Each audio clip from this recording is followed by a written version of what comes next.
नमः संस्कृता साथियों, मैं पुष्पा यादव आप सभी साथियों का अपने चैनल लक्ष्य संस्कृतम में हार्दिक स्वागत करती हूँ।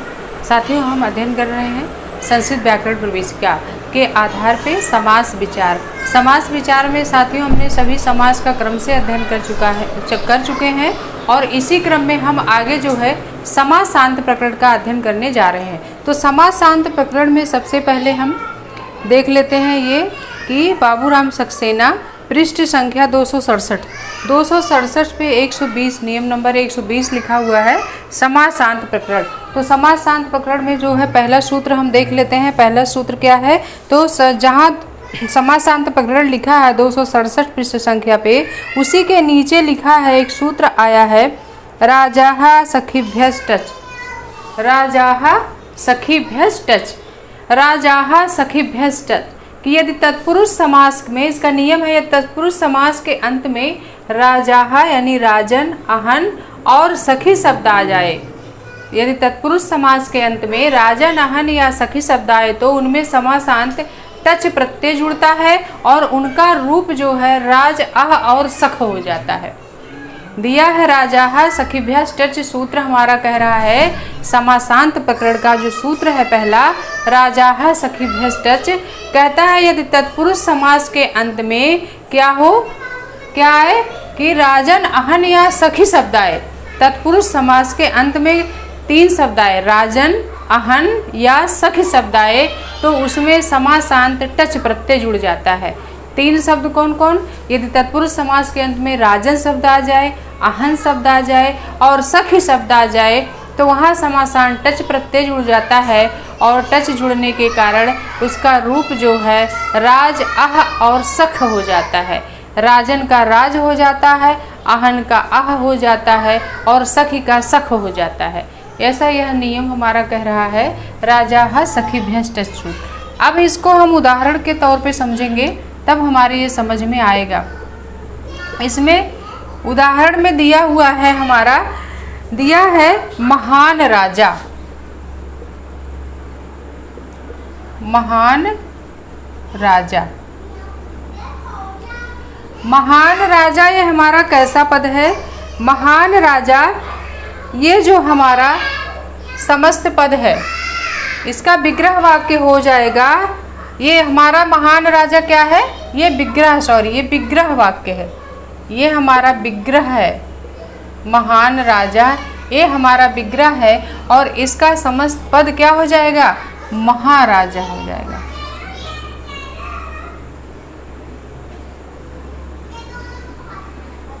क्या हो जाएगा, महाराजा हो जाएगा। समासांत टच जुड़ने के कारण विसर्ग हो जाता है। महाराजा कि यदि तत्पुरुष समास के अंत में कौन सा शब्द आ जाए, राजन शब्द आ जाए, अहन शब्द आ जाए या सखी शब्द आए तो उसमें समासांत टच प्रत्यय जुड़ता है और उसका रूप कैसा हो जाता है, जब टच जुड़ जाता है साथियों तो राज, अह और सख हो जाता है। यहाँ महान राजा यह हमारा विग्रह वाक्य है और हमारा समस्त पद क्या है, ये हमारा समस्त पद है। समस्त पद हमारा महाराजा हुआ। कैसे हुआ, क्योंकि तत्पुरुष समास का अंत में राजन शब्द का ही, राजा जो है मूल प्रातिपदिक इसका क्या है, राजन है। राजन शब्द, राजा का राजन शब्द आया है, इसलिए इसमें जब समासांत टच प्रत्यय जुड़ा साथियों तो इसका रूप राजा के जगह राजा हो गया। कि राजा में समासांत टच प्रत्यय जब जुड़ा तो इसका रूप क्या हो गया, राजा हो गया। क्योंकि टच जुड़ने के कारण इसमें सु का आगम हो जाता है। टच जब जुड़ता है उसमें सु का आगम हो जाता है तो हमारा ये समस्त पद कैसा बना, महाराजा हो जाएगा। सुप्या धातु प्रातिपदिकयों से प्रातिपदिक संज्ञा हो जाती है तो राजा में टच जुड़ा तो महाराजा हुआ। इसी तरह से जो दूसरा उदाहरण दिया है हमारा सिंधु राजा। इसी तरह से दूसरा भी होगा, सिंधु राजा का क्या हो जाएगा,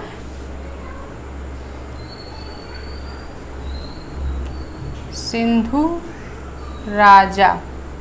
सिंधु राजा का समस्त पद क्या हो जाएगा, सिंधु राजा हो जाएगा, क्योंकि समास शांत टच प्रत्यय राजा में जब जुड़ा तो हमारा समस्त पद राजा हो जाएगा, विसर्ग लग जाएगा। तो सिंधु राजा का सिंधु राजा हो जाएगा।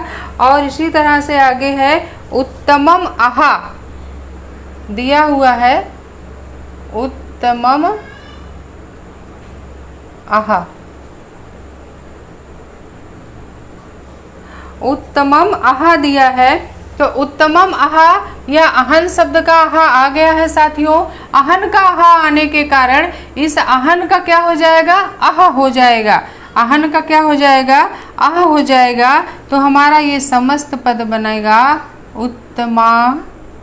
उत्तमम आहा हो जाएगा उत्तमाहा, क्या हो जाएगा, उत्तमाहा। उत्तमम आहा का उत्तमाहा हो जाएगा। और एक उदाहरण और इसमें दिया हुआ है कृष्णस्य सखा,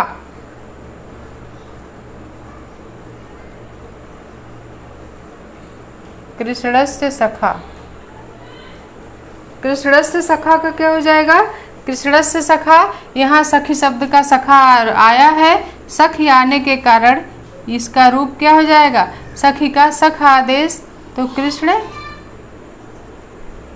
सखा हो जाएगा, कृष्ण सखा हो जाएगा। यानी तत्पुरुष समास के अंत में यदि कौन से शब्द आ जाए, राजन आ जाए, यहाँ राजा राजन का है, और क्या आ जाए, आहन शब्द आ जाए, उत्तमम आहा में आहन शब्द आ गया, और सखी शब्द आ जाए तो कृष्णस्य सखा में सख शब्द का रूप आया है। तो क्या होता है, उसमें समासान टच प्रत्यय जुड़ता है, और जब टच प्रत्यय जुड़ जाता है साथियों तो उसका रूप हो जाएगा क्या, राजन का राज हो जाएगा, आहन का आह हो जाएगा, और सखी का क्या हो जाता है, सखा हो जाता है, सख हो जाता है, सॉरी सख हो जाता है। तो इसीलिए हमारा यहाँ महान राजा, राजन शब्द लास्ट में आया है तत्पुरुष समास में। महान राजा है, ये तत्पुरुष समास है, इसमें राजन शब्द आया है, इसलिए राजन का क्या हो गया, राज हो गया, तो महाराजा हो गया, समासान टच प्रत्यय जुड़ा तो राजा शब्द बन गया। उसी तरह से सिंधु राजा में यहाँ भी राजन शब्द आया है, समासान टच प्रत्यय जुड़ने के कारण सिंधु राजा का हमारा समस्त पद बना सिंधु राजा। फिर उत्तमम आहा शब्द आया है, यहाँ आहन शब्द आ गया है तत्पुरुष समास के अंत में, इसलिए आहन के आहा आने के कारण हमारा जो समस्त पद बना आहन का आह आदेश होकर के उत्तमाह बन गया, क्योंकि इसमें समासान टच प्रत्यय जुड़ा तो आह का आहा हो गया, उत्तमाह शब्द हो गया, विसर्ग लग गया। टच जुड़ने के कारण यहाँ सुख का आगम हो जाता है तो विसर्ग लग जाता है। फिर उसी तरह से कृष्णस्य सखा, यहाँ सखी शब्द का रूप सखा आ गया है, तत्पुरुष समास कृष्णस्य सखा में भी है, षष्ठी तत्पुरुष समास है, तो यहाँ सख शब्द आया है, इसलिए समासान टच प्रत्यय जब हम इसमें जोड़ देंगे तो हमारा समस्त पद क्या बन जाएगा, कृष्ण सखा बन जाएगा।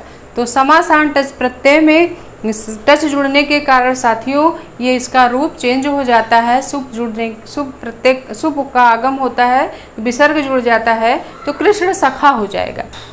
तो राजा सखीभ्य टच कह रहा है ये तत्पुरुष समास के अंत में राजन आहन और सखी शब्द आए तो उसमें समासान टच प्रत्यय जुड़ता है, और समासान टच प्रत्यय जुड़ने के कारण राजन का रूप राज और आहन का आह और सखी है तो सख हो जाता है। तो इसके अंतर्गत 3 उदाहरण 4 उदाहरण है, इन चारों उदाहरणों को हमें याद रखना है। अपने नोट्स में इन चारों उदाहरणों को जरूर लिख लीजिए साथियों। पहले तो आप सूत्र लिखिए राजा सखीभ्य टच, फिर उसके अंतर्गत उसका नियम लिखिए, सूत्र कह क्या रहा है। सूत्र का मतलब क्या है कि यदि तत्पुरुष समास के अंत में राजन आहन और सखी शब्द आ जाता है तो उसमें समासान टच प्रत्यय जुड़ता है, और टच जुड़ने के कारण उनका रूप बदल जाता है, यानी राजन का राज, आहन का आह और सखी का सख हो जाता है, और टच जुड़ने के कारण यहाँ विसर्ग लगा तो राजा आह सखा शब्द हमारा बन गया।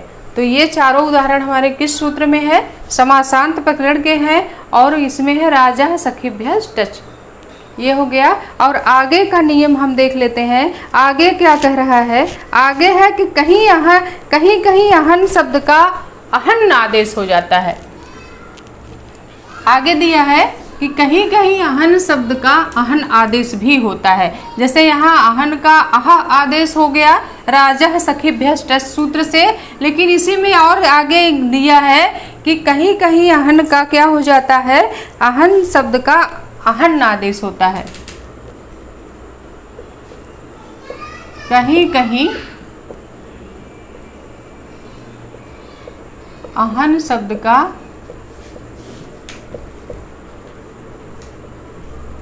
अहन आदेश, अहन आदेश होता है।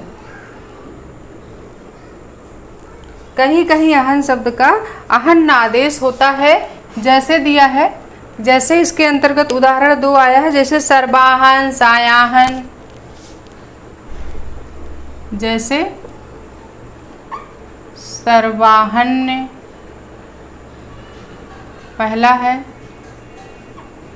दूसरा है सायाहन,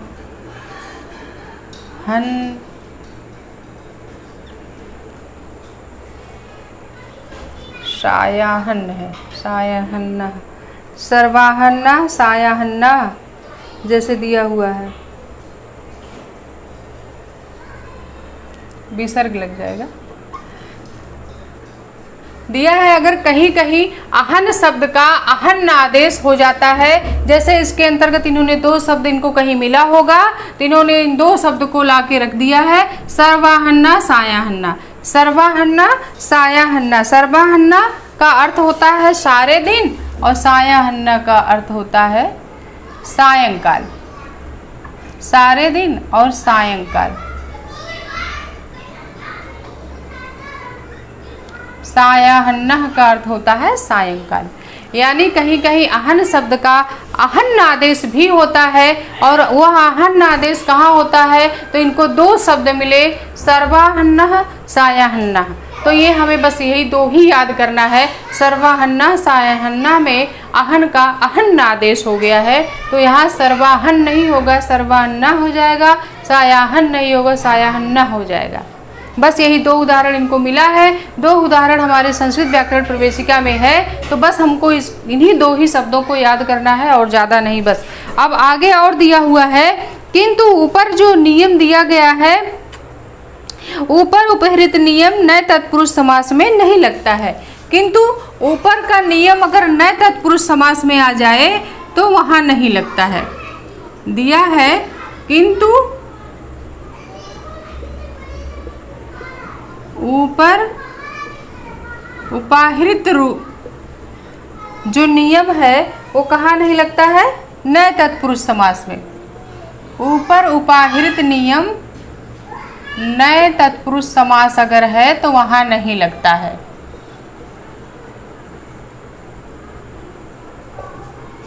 नए तत्पुरुष समास में नहीं लगता है। जैसे इसके अंतर्गत उदाहरण 2 आया है,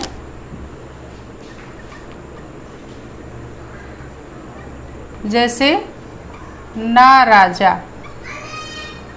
ना राजा का क्या होगा, नए तत्पुरुष समास में क्या कहता है, नए तत्पुरुष समास में ना अगर व्यंजन के पहले है तो ना का क्या हो जाता, आ हो जाता है, और नए अगर स्वर के पहले है तो अन में बदल जाता है।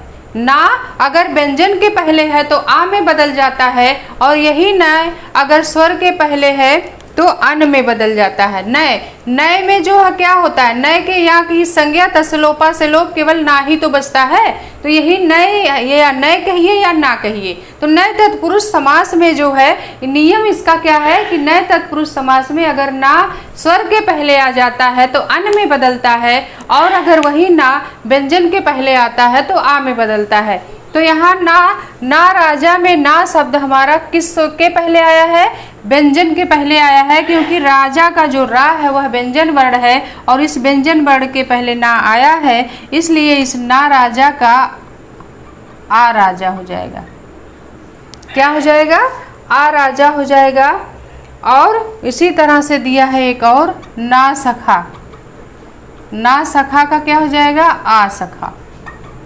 2 ही उदाहरण इसके अंतर्गत दिए हैं कि यदि उपरहित ऊपर का जो नियम अभी पढ़ाए हैं कि ऊपर का उपरहित नियम नए तत्पुरुष समास में नहीं लगता है, यानी यह नियम नए तत्पुरुष समास का अगर आ जाए इस तरह से कोई शब्द तो वहाँ नियम यह नहीं लगेगा, यानी राजा का जो है राजन का जो क्या हो जाएगा, राज नहीं होगा और सखी का सख नहीं होगा। ये मतलब जैसे राजा सखी व्यस्त टच सूत्र कह रहा है कि नए तत्पुरुष समास के अंत में यदि राजन आहन और सखी शब्द आ जाता है तो समासान टच प्रत्यय जुड़ता है और उसका रूप राज आह और सख हो जाता है। तो कह रहा है अगर नए तत्पुरुष समास का कोई शब्द आ जाए तो यह नियम नहीं लगेगा, यानी अगर राज है, राजन शब्द का रूप है, राजन आया है तो उसका राज नहीं शब्द नहीं होगा और यहाँ समासान टच प्रत्यय भी नहीं जुड़ेगा। तो ऐसे उनको दो उदाहरण मिले, कौन कौन से मिले, ना राजा ना सखा। ना राजा क्योंकि ना शब्द यहाँ व्यंजन के पहले आया है इसलिए ना का आ होके आ राजा बन गया, और यहाँ भी ना सखा में ना व्यंजन के पहले आया क्योंकि यहाँ भी दंत सकार जो व्यंजन वर्ण है इसके पहले ना आया है इसलिए इस ना का आ होके ना सखा ना होके आ सखा हो गया। यानी नए तत्पुरुष समास में जो ना होता है इतना याद रखिए, वह ना हमेशा व्यंजन के पहले अगर आया है तो आ में बदलता है और वही ना अगर स्वर के पहले आ जाए तो अन्न में बदल जाता है। तो यहाँ दो ही उदाहरण इनको मिला और दो ही उदाहरण को इन्होंने रख दिया, ना राजा आ राजा, ना सखा आ सखा। यहाँ समासान टच प्रत्यय नहीं जुड़ेगा क्योंकि ये जो उदाहरण दोनों हैं यह नए तत्पुरुष समास के हैं, इसलिए नए तत्पुरुष समास में समासान टच प्रत्यय नहीं जुड़ा और हमारा रूप बन गया ना राजा आ राजा, ना सखा आ सखा। आया नियम समझ में? हम आशा करते हैं आपको समझ में आ गया होगा, क्योंकि राजन अहन और सख शब्द में समासान टच प्रत्यय जुड़ता है और उसका रूप बदल जाता है, राज आह और सख हो जाता है। लेकिन कह रहे हैं अगर नए तत्पुरुष समास का कोई उदाहरण आ जाए, कोई शब्द आ जाए तो वहाँ जो है समासान टच प्रत्यय नहीं जुड़ेगा, क्योंकि यहाँ जो है राज आह और सख शब्द जो हो रहा था यहाँ नहीं होगा, क्योंकि राज और सख ये दोनों राजन और सख के हैं शब्द हैं, लेकिन इनके पहले ना आया है, यानी यह नए तत्पुरुष समास है। ना राजा आ राजा, ना सखा आ सखा में कौन सा समास है? नए तत्पुरुष समास है। कौन सा समास है? यह नए तत्पुरुष का उदाहरण है, नए तत्पुरुष समास है। इसमें इन दोनों वाक्यों में नए तत्पुरुष समास है साथियों, इसलिए यहाँ समासान टच प्रत्यय नहीं जुड़ा और इसका रूप ना राजा आ राजा, ना सखा आ सखा हो गया। समझ में आ गया होगा। अब आगे हम बढ़ते हैं। आगे दिया है यदि पूजनार्थक शब्द के पूर्व में रहने पर टच नहीं लगता है। आगे दिया है कि पूजनार्थक शब्द के पूर्व पद रूप में रहने पर भी समासांत प्रत्यय नहीं लगता। पूजनार्थक शब्द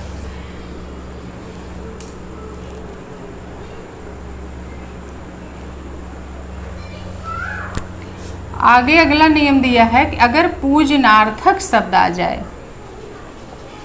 पूजनार्थक शब्द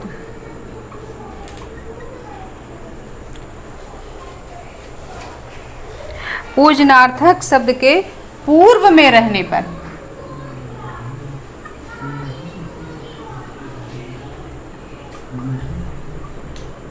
पूजनार्थक शब्द के पूर्व में रहने पर क्या होता है? समासान टच प्रत्यय नहीं लगता। पूजनार्थक शब्द के पूर्व में रहने पर समासांत टच प्रत्यय नहीं लगता है।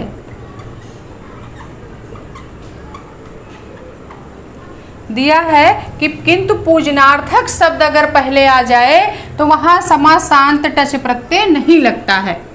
समासांत टच प्रत्यय, समासांत प्रकरण हम पढ़ रहे हैं तो समासांत प्रकरण में टच कहाँ कहाँ लगेगा? राजा सखी भ्यस टच सूत्र है। अगर राजा नहान और सखी शब्द आ जाए तो वहाँ जो है समासांत टच प्रत्यय जुड़ता है और उनका रूप बदल के राजा और सख हो जाता है। खिर दिया है और कहीं कहीं अहन का अहन भी हो जाता है, जैसे सर्वाहन सायाहन।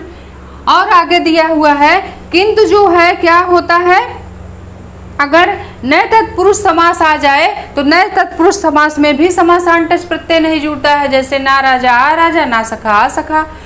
फिर आगे एक लाइन और एक नियम दिया है कि किंतु पूजनार्थक शब्द के पूर्व में रहे। अगर पूजनार्थक शब्द पूर्व में रहता है, यानी पूर्व का मतलब पहले पूजनार्थक शब्द आ जाए, तो वहां भी समासांत टच प्रत्यय नहीं लगता है।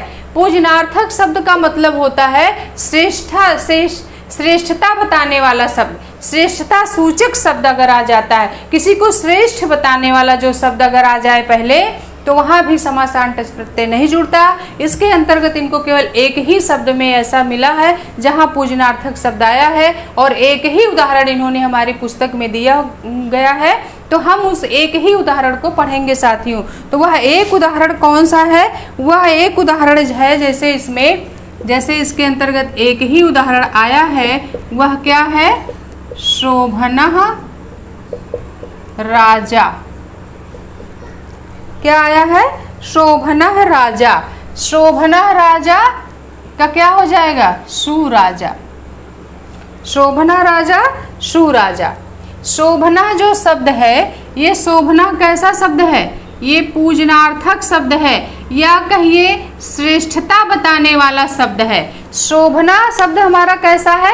श्रेष्ठता सूचक शब्द है, श्रेष्ठता को बताने वाला है। राजा यानी जो राजा है वो कैसा है? शोभना, सुंदर राजा है, बहुत अच्छा राजा है, श्रेष्ठ राजा है।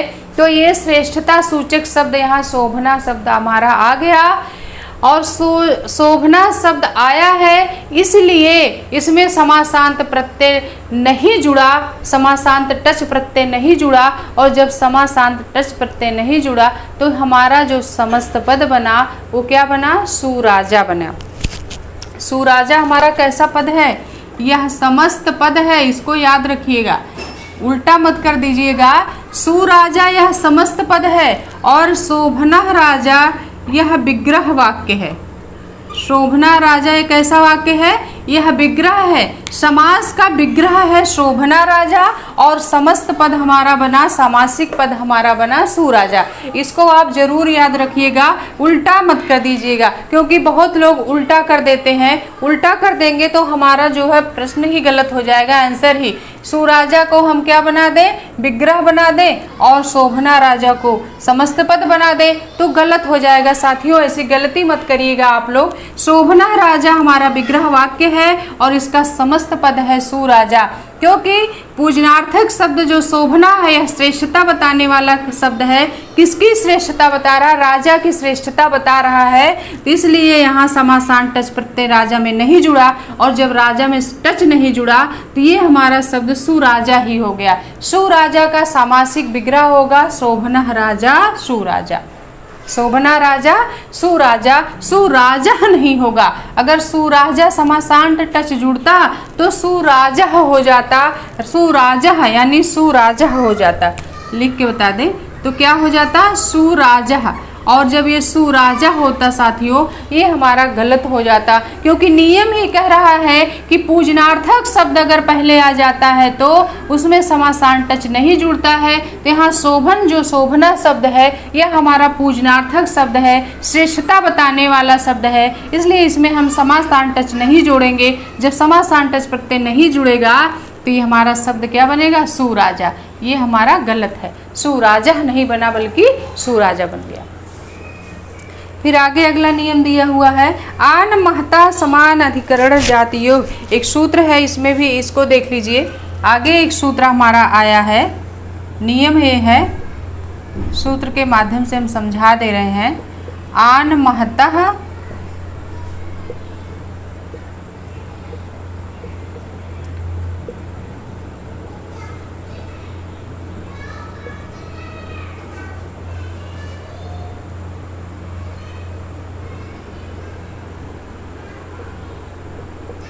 आन महता समानाधिकरण जातीयो।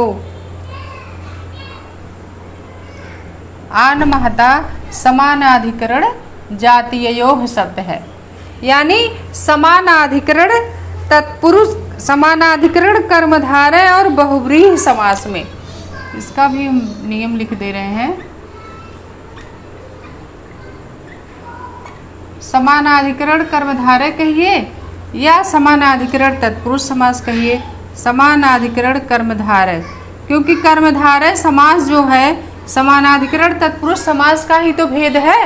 तो समानाधिकरण कर्मधारय कहिए या समानाधिकरण तत्पुरुष? समानाधिकरण कर्मधारय समास में और किसमें? और बहुव्रीहि समास। बहुव्रीहि समास में क्या हो जाता है? महत् शब्द का महा आदेश हो जाता है। महत् शब्द का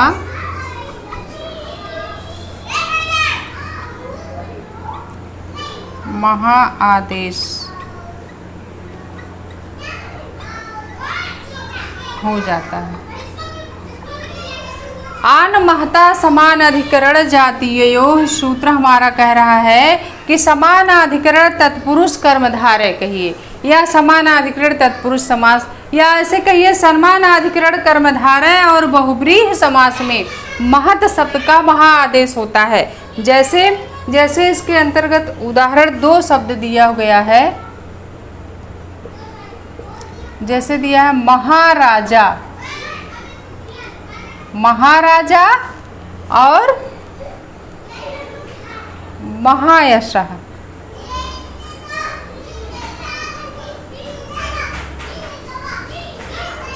महाराजा और महायशाह ये समानाधिकरण कर्मधारय और बहुव्रीहि समास हैं दोनों में, लेकिन इसमें महत् शब्द आया है। महत् शब्द का महा आदेश हो गया है। महत् शब्द का जो रूप है महा, ये महत् शब्द है, इसी महत् का यहाँ महा आदेश हो जाता है, इसलिए महाराजा हो गया और महायशः हो गया। क्या हो गया है? महाराजा और महायशः हो गया है,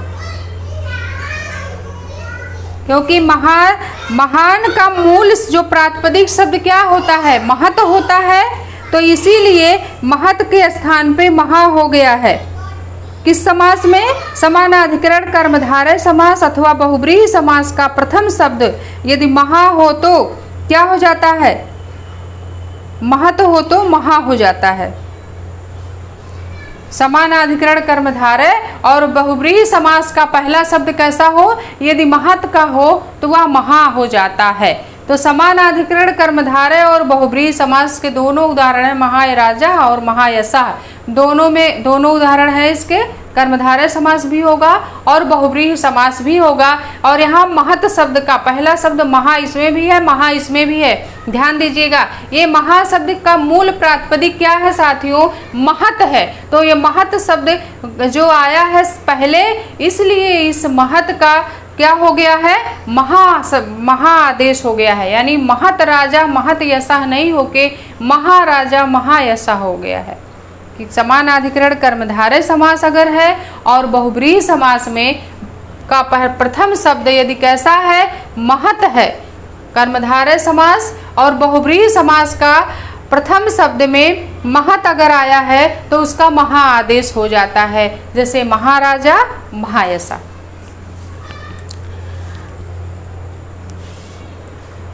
एक सूत्र और है, वो सूत्र हमारा कह रहा है ऋक् पुर अवधू पाथ मान छे।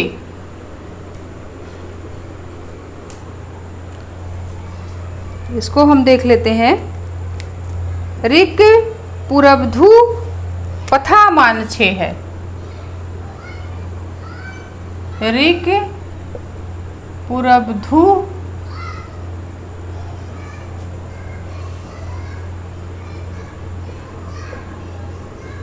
पथा मान छे।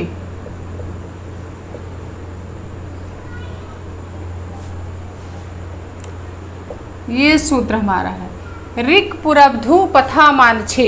ऋक् पुरवधू पथा मान से क्या कह रहा है? ऋक् पुर अपधू, ऋक् पुर अपधू और कैसा शब्द हो?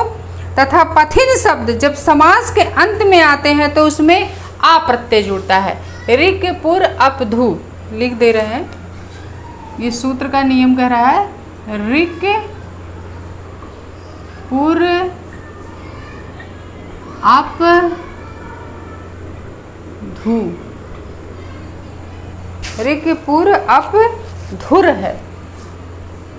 ऋकपुर अप धुर, अप धुर। और कौन सा शब्द? तथा। पथा मानछे यानी पथिन शब्द। ऋकपुर अप धू और पथिन शब्द क्या हो? पथिन शब्द जब समास के अंत में आए,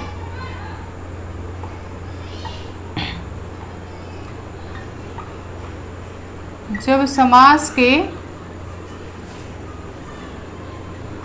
अंत में आए तो कौन सा प्रत्यय जुड़ जाता है? तो उसमें नियम में दिया है, उसमें आ प्रत्यय जुड़ता है। ये भी एक प्रत्यय है, आ प्रत्यय जुड़ता है। प्रत्यय तो बहुत है, मुझे लग रहा है संस्कृत में जितने शब्द एक्स्ट्रा बचे होंगे सबको प्रत्यय बना दिया गया, ऐसा हमें लगता है। ऐसा कहीं लिखा नहीं गया है। प्रत्यय असंख्य है, जितने शब्द हैं सब प्रत्यय ही तो हैं। कहीं ठक है, ठय है, कोय है, कप है, चय है, ची है, आ है, सब प्रत्यय ही तो है संस्कृत में। तो कह रहा है ऋकपुर अपधु पथा मानछे। सूत्र हमारा कह रहा है ऋक शब्द आए, पुर शब्द आए, अप शब्द आए, धुर आए तथा पथा यानी पथिन शब्द आ जाए तो तब कब आए? समास के अंत में। समास के अंत में इतने शब्द आए, ऋक, पुर, अप, धू तथा पथिन शब्द जब समास के अंत में आए तो उसमें कौन सा प्रत्यय जुड़ता है? समासांत आ प्रत्यय जुड़ता है। आ, हर्ष आ, तो उसमें समासांत आ प्रत्यय जुड़ जाता है। जैसे इसके अंतर्गत उदाहरण है, जैसे इसके अंतर्गत उदाहरण हमारा आया हुआ है, बाबूराम सक्सेना, पेज संख्या पलट लीजिए 268। 268 पे है ऋचा अर्धम।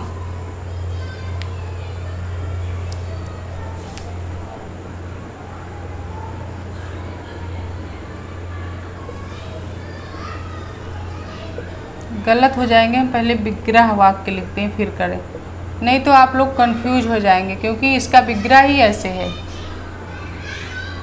समस्त पद पहला इसमें क्या है?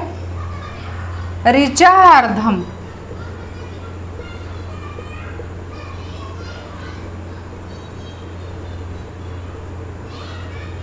ऋचा अर्धम शब्द है। ऋचा अर्धम, यहाँ ऋक शब्द आया है, ऋचा अर्धम। ऋक शब्द यहाँ आया है तो ये हमारा समस्त पद क्या बन जाएगा? अर्धर्चः।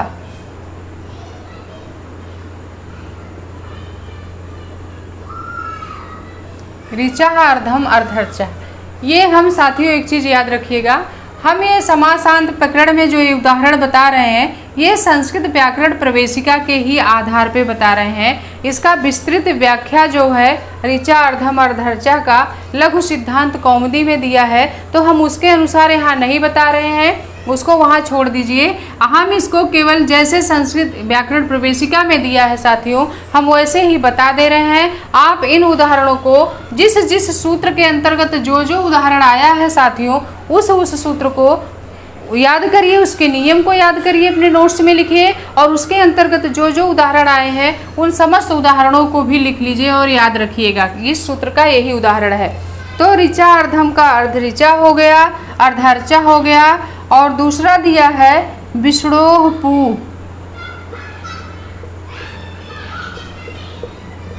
विष्णोह पूह, विष्णोह पूह का क्या हो जाएगा? विष्णुपुरम।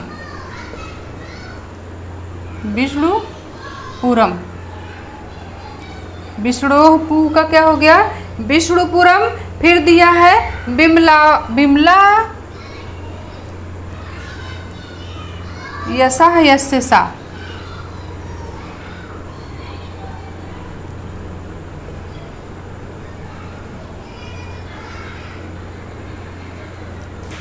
बिमला यसा यस्य सा क्या हो जाएगा? समस्त पद हमारा बिमलापम। बिमला यपह आपह है, बिमला आपः यस्य सा बिमलापम हो जाएगा।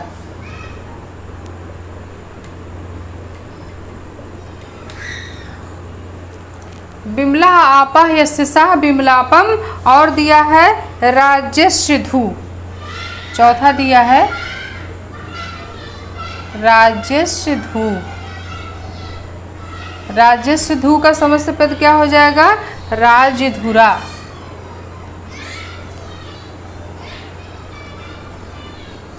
राज्यस्य धू आगे क्या है? राज्यधुरा। यानी कितने शब्द आ जाए? ऋक्पुर अपधू पथा मान। 6 सूत्र हमारा कह रहा है कि ऋक्पुर अप धुर तथा पथिन शब्द जब समास के अंत में आते हैं, जब समास के अंत में आवे तो उसमें क्या जुड़ता है? तो उसमें आ प्रत्यय जुड़ जाता है या जुड़ता है। जैसे ऋक पुर अप और धू शब्द आया है। ऋक ऋचा अर्धम। ऋक शब्द आया है तो इसमें जब समास के अंत में क्या जुड़ेगा? आ प्रत्यय जुड़ा तो अर्धर्चः बन गया। फिर है विष्णोह पुह। विष्णोह पुह, यहाँ पुर का पुह शब्द आया है इसलिए हमारा समस्त पद विष्णुपुरम बना। फिर है बिमला आपः यस्य सा बिमलापम। अप शब्द आया है इसलिए बिमला आपः यस्य सा बिमलापम रूप बना। फिर धुर है राज्यस्य धू राज्यधुरा। राज्यधुरा का विग्रह क्या हो गया? राज्यस्य धू राज्यधुरा हो गया। इन समस्त चारों उदाहरणों में हमारा कौन सा प्रत्यय जुड़ा है? समासांत आ प्रत्यय जुड़ा है। इस चीज को हमेशा याद रखिए कि ऋक्पुर अपधू पथा मान 6 में सूत्र में कौन सा प्रत्यय जुड़ता है? आ प्रत्यय जुड़ता है। कितने शब्दों में? ऋक शब्द में, पुर शब्द में, अप शब्द में, धुर शब्द में और पथिन शब्द में। ऋक पुर अप धुर और पथिन, ये 5 शब्द के जहां जहां आ जाएंगे गिन के इसीलिए सूत्र में दिया है। ऋक शब्द आए, पुर शब्द आए, अप शब्द आए, धुर शब्द आए और पथिन शब्द आ जाए, ये 5 शब्द जहां आएंगे समास के अंत में समासांत आ प्रत्यय जुड़ जाता है। तो ये 5 उदाहरण इसमें दिया हुआ है। अर्धर्चा ऋचार्धम, विष्णुपुरम, विष्णोह पु, बिमलापम, बिमला आपः यस्य सः बिमलापम और राज्यधुरा राज्यस्य धूः राज्यधुरा। तो ये हमारा समस्त पद है।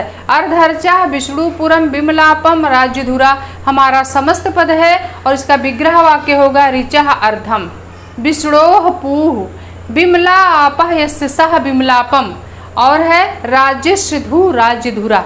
तो ये 5 उदाहरण हैं और 5 उदाहरण में हमारा कौन सा प्रत्यय जुड़ा? आ प्रत्यय जुड़ा। किस सूत्र से? हमें सूत्र याद करना पड़ेगा। ऋक पुर अपधु पथा मान 6, यानी ऋक शब्द, पुर शब्द, अप शब्द, धुर शब्द और पथिन शब्द, ये 5 शब्द जहाँ आएंगे वहाँ समास के अंत में आ प्रत्यय जुड़ जाता है। और इसके अंतर्गत 5 उदाहरण अर्धर्चा, ऋचार्धम, विष्णोहपु, विष्णुपुरम, बिमलापम, बिमला आपः यस्य सः बिमलापम और राज्यस्य धू राज्यधुरा, ये 5 उदाहरण हैं साथियों। इन 5 उदाहरणों को हम क्रम से याद करेंगे और इसको ऐसे एक दिन के पढ़ने में नहीं याद होगा। आप इस सूत्र को, इसके नियम को और इस उदाहरण को साथियों अपने नोट्स में ज़रूर लिख लिया करिए और उसको जो है पढ़ते रहिए। तो ये सारे उदाहरण जिस जिस सूत्र के अंतर्गत जो जो उदाहरण दिया है हमें उन उदाहरणों को ही पढ़ना है, याद करना है। तो आज की क्लास हम यहीं ख़त्म कर रहे हैं साथियों। फिर हम आपसे अगली क्लास के साथ मिलेंगे। तब तक के लिए नमो नमः, नमः संस्कृत।